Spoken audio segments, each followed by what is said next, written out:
السلام علیکم بچوں۔ آج کی ہماری کہانی کا عنوان ہے چغلی سے بچیں۔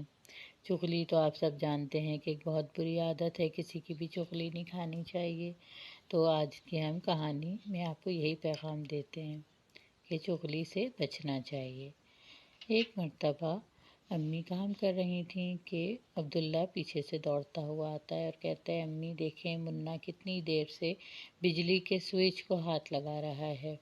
میں نے منع بھی کیا لیکن وہ نہیں مانا۔ لیکن پھر آپ کہیں گی کہ چغلی کرنا بری بات ہے۔ عبداللہ نے امی سے شکایت آمیز لہجے میں کہا۔ نہیں بیٹا، یہ چغلی نہیں ہے۔ امی جلدی سے منّے کے پاس گئیں اور اسے تنبیہ کی کہ آئندہ ایسی حرکت نہ کرے۔ دیکھو عبداللہ، اگر کوئی بات بروقت بتانے سے کسی چھوٹے یا بڑے نقصان سے بچا جا سکتا ہو تو وہ چغلی نہیں ہے۔ امی نے وضاحت کی۔ بھائی کس کی چغلیاں ہو رہی ہیں؟ ابو کمرے میں داخل ہوتے ہوئے بولے، منا بجلی کے سوئچ کو ہاتھ لگا رہا تھا، عبداللہ نے مجھے آگاہ کر دیا۔ امی نے بتایا۔ شاباش عبداللہ، ابو نے بھی اس کی تعریف کی۔ پچھلے دنوں اسکول میں ایک بچی دوسری بچی کو بہت زور سے جھولا دے رہی تھی۔ میری سہیلی نے مس سے شکایت کر دی۔ مس نے اس کو بہت ڈانٹا۔ کنول نے ابو کو بتایا۔ ہاں بیٹا، جس بات کے بتانے سے کسی نقصان سے محفوظ رہا جا سکے وہ چغلی نہیں ہے، جیسا کہ تمہاری امی ابھی بتا رہی تھیں۔ چغلی دراصل تنگ دلی اور دوسروں کو نیچا دکھانے کی سوچ سے جنم لیتی ہے۔ بعض لوگ دوسروں پر اپنی فوقیت جتانے اور صرف اپنی برتری ظاہر کرنے کے لیے چغلی کرتے ہیں۔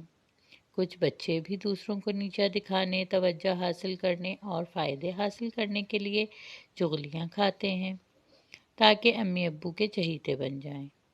مثلاً کل تم نے کہا تھا کہ منّے نے کپ سے دودھ گرا دیا۔ یہ بات تم نے منّے کو اپنے سے کمتر ظاہر کرنے کے لیے کہی تھی۔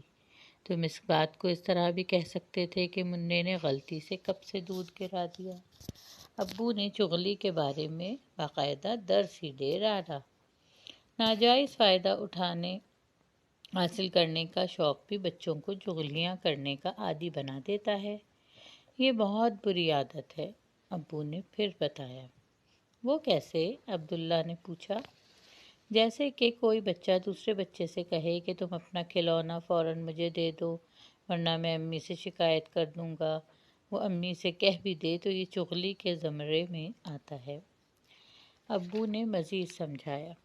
بعض اوقات بچے والدین سے اپنے بھائیوں یا بہنوں کی جھوٹی شکایات کر دیتے ہیں اور امی یا ابو کبھی غصے میں آ کر انہیں کسی بات کی سزا دے دیتے ہیں جو انہیں نہیں کرنی چاہیے۔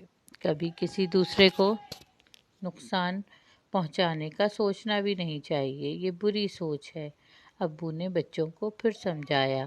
ابو، چغلی کا یہ بھی نقصان ہے نا کہ جس بچے کی آپ چغلی کریں یا جھوٹی شکایت کریں وہ آپ سے ناراض ہو جائے اور آپ کے ساتھ کھیلنا یا پڑھنا پسند نہ کرے۔ زارا نے ابو سے پوچھا۔